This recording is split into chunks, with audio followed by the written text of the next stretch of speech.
ওয়ালহালিদ শাহ সুফি মাওলানা সৈয়দ এমদাদুল হক মাইজ ভান্ডারীর মানব কল্যাণে কর্মসূচির আওতায় ৩০০ পরিবারের মধ্যে ইফতার সামগ্রী বিতরণ করা হয়।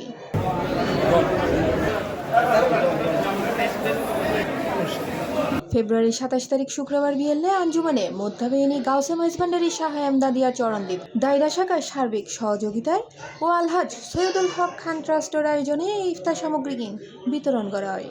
সেলিম উদ্দিনের সভাপতিত্বে প্রধান অতিথি আছেন অ্যাডভোকেট শামসুদ্দিন চৌধুরী, মোহাম্মদ জাভেদ হোসেনের সঞ্চালনায় বিশেষ অতিথি আছেন শেখ শাকিল মাহমুদ, পারভেজ উদ্দিন, সিরাজউদ্দৌলা, নুরুল আলম, উসমান সহ দায়রা শাখার নেতৃবৃন্দ।